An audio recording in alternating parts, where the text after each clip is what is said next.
नमस्कार दोस्तों, मैं प्रशांत शास्त्री उकलकर स्वागत करता हूँ आप सभी का आपके अपने YouTube चैनल में जिसका नाम है संस्कृत सुधा। यहाँ हम पढ़ते हैं संस्कृत बहुत ही रोचक और सरल ढंग से।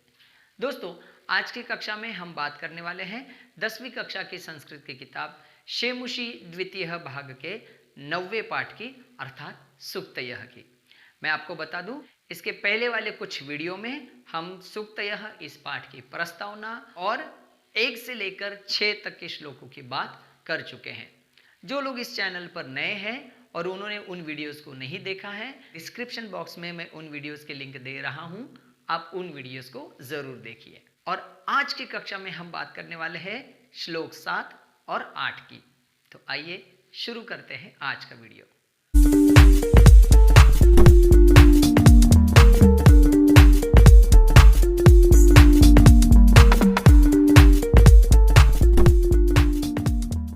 अब सबसे पहले हम बात करेंगे 7वें श्लोक की।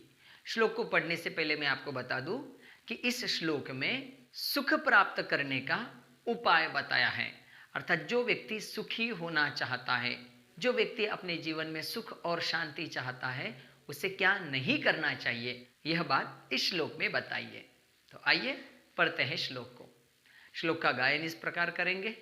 यह इच्छत्यात्मनः श्रेयः प्रभूतानि सुखानि च न कुर्यादहितं कर्म सपरेभ्य कदापि च।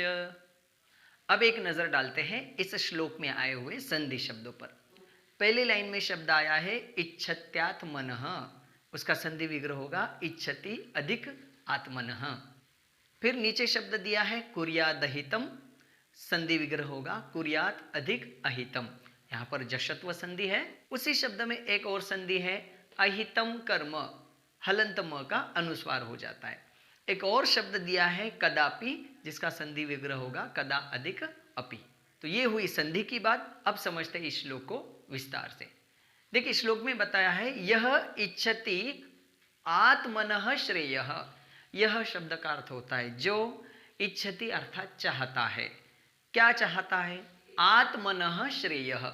आत्मनः अर्थात स्वस्य, अपने आप का, स्वयं का, श्रेयः अर्थात कल्याण। तो यह आत्मनः श्रेयः इच्छति अर्थात जो व्यक्ति स्वयं का कल्याण करना चाहता है। और सिर्फ इतना ही नहीं, आगे बताया प्रभूतानि सुखानि च अर्थात और प्रभूतानि, प्रभूतानि का अर्थ होता है अत्यधिक, बहुत सारे, सुखानि अर्थात सुख। तो जो व्यक्ति अपने आप का कल्याण करना चाहता है और बहुत प्रकार के सुख चाहता है, उसे क्या नहीं करना चाहिए? तो नीचे की पंक्ति में दिया न कुर्यादहितम कर्म।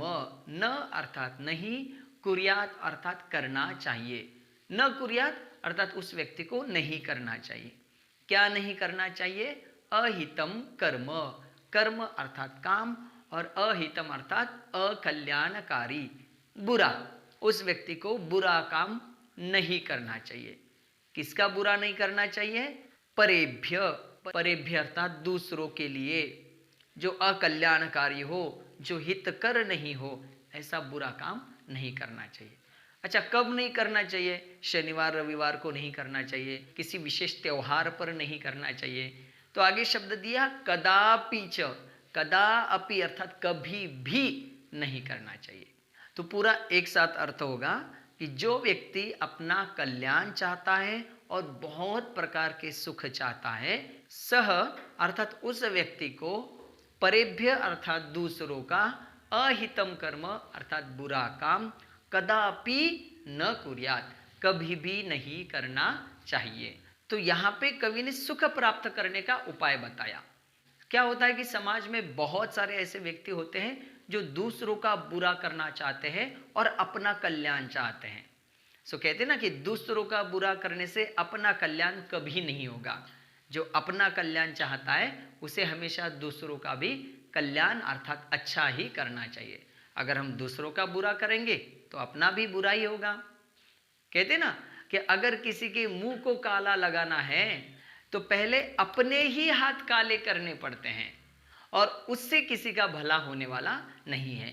तो जो व्यक्ति अपने लिए सुख और शांति चाहता है, जो अपना कल्याण चाहता है, उसे कभी भी दूसरों का बुरा नहीं करना चाहिए। आइए दोस्तों, अब समझते हैं इस श्लोक के अन्वय को। श्लोक का अन्वय इस प्रकार होगा, यह आत्मनः श्रेयः प्रभूतानि सुखानि च इच्छति सह परेभ्य अहितं कर्म कदा अपि च न कुर्यात्। अब पढ़ते हैं श्लोक के अर्थ को। जो व्यक्ति स्वयं का कल्याण और अत्यधिक सुख चाहता है, उसे दूसरों का बुरा कभी भी नहीं करना चाहिए। अगर हम दूसरों का बुरा करेंगे तो हमारा बुरा होगा, अगर हम दूसरों का भला करेंगे तो हमारा भी भला ही होगा। हिंदी में एक कहावत भी तो आती है, कर भला सो हो भला, अर्थात अगर हम अच्छा करेंगे तो हमारा भी अच्छा ही होगा। इसी अर्थ की एक कहावत संस्कृत में आती है, यो यद वपति बीजम लभते ही तादृशम फलम, अर्थात जो जैसा बोता है वह वैसा पाता है। तो कवि इस श्लोक के माध्यम से हमें ये समझाना चाहता है कि हमें अगर सुख चाहिए तो दूसरों का बुरा ना सोचना चाहिए ना करना चाहिए। अर्थात अगर हम हमेशा दूसरों का अच्छा करेंगे तो हमारे साथ भी अच्छा ही होगा। तो ये था 7वां श्लोक। आइए अब आगे बढ़ते हैं 8वें श्लोक की ओर। 8वें श्लोक को शुरू करने से पहले मैं आपको बता दूं, इस 8वें श्लोक में कवि ने सदाचार की महिमा, सदाचार का क्या महत्व है, उसके बारे में बात की है। श्लोक का गायन इस प्रकार करेंगे, आचारः प्रथमो धर्मः इत्येतद् विदुषां वचः तस्माद्रक्षेत् सदाचारं प्राणेभ्योऽपि विशेषतः। एक नजर डालते हैं इस श्लोक में आए हुए संधि शब्दों पर। आप देख सकते हो, प्रथमो धर्मः का संधि विग्रह होगा प्रथमः अधिक धर्मः। इत्येतद् का संधि विग्रह होगा इति अधिक एतद्। विदुषां वचः का संधि विग्रह होगा विदुषाम अधिक वचः। म का अनुस्वार, तो यहाँ अनुस्वार संधि है।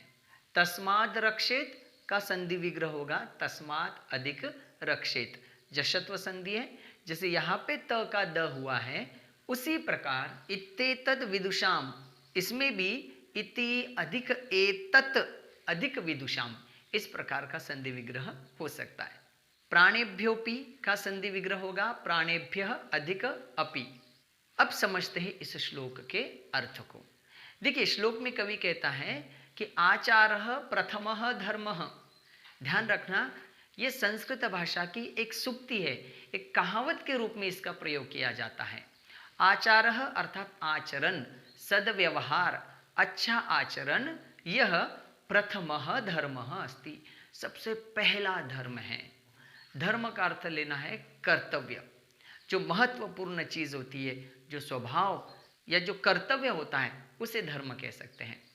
तो आचारः अर्थात हमारा सद्व्यवहार, यह हर व्यक्ति का सबसे पहला कर्तव्य है, सबसे प्रमुख कर्तव्य है।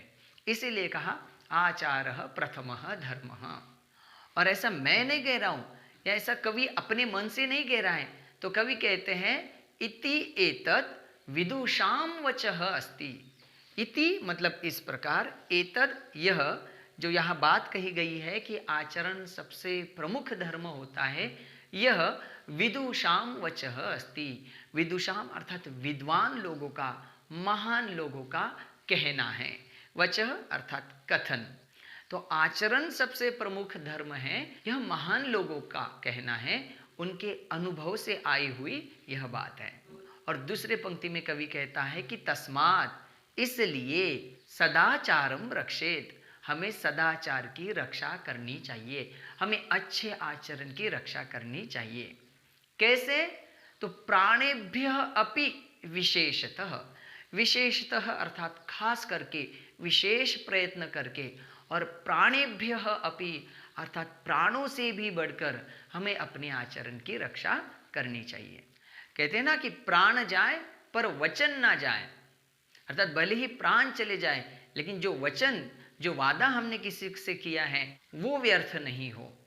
इसी प्रकार आचरण का महत्व बताते हुए कवि कहता है कि भले ही हमें प्राण त्यागना पड़े लेकिन हमारा आचरण बुरा नहीं होना चाहिए, तो हमें प्राणों से भी बढ़कर अपने आचरण की रक्षा करनी चाहिए। आइए दोस्तों, अब समझते हैं इस श्लोक के अन्वय को। श्लोक का अन्वय इस प्रकार होगा, आचारः प्रथमः धर्मः अस्ति इति एतत् विदुषां वचः अस्ति, तस्मात् प्राणेभ्यः अपि विशेषतः सदाचारं रक्षेत।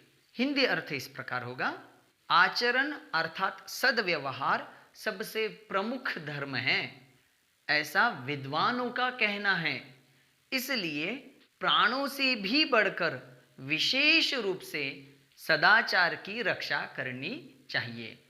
इस श्लोक से हमें यह सीख मिलती है कि अगर हमारा आचरण अच्छा होगा तो हमारा व्यक्तिमत्व भी अच्छा माना जाएगा। अगर हमें अपने जीवन में अच्छा व्यक्ति बनना है, सफलता प्राप्त करनी है, तो हमें सदैव अच्छा आचरण करना चाहिए। दोस्तों ध्यान रखना, किसी के साथ बुरा आचरण करना यह मनुष्य की विकृति है, किसी के साथ अच्छा आचरण करना यह मनुष्य की प्रकृति है, और बुरे आचरण करने वालों के साथ भी अच्छा आचरण करना यह हमारी संस्कृति है। तो हम भी अपने आचरण को सदैव अच्छा बनाए रखें और अपने जीवन में सफलता प्राप्त करें। तो इस प्रकार हमने यहाँ पे 8वें श्लोक को भी समझा। आशा करता हूँ कि 7वां और 8वां ये दोनों श्लोक आपको अच्छे से समझ में आए होंगे। इस पूरे पाठ से संबंधित अगर आपको कोई समस्या है तो आप कमेंट बॉक्स में कमेंट जरूर कर सकते हैं। और अगर आपको वीडियो समझ में आया है तो इसको लाइक, शेयर और चैनल को सब्सक्राइब करना मत भूलिएगा। इसी प्रकार की अधिक जानकारी के साथ मिलते हैं अगले वीडियो में। तब तक के लिए धन्यवाद। पुनर्मिलामः।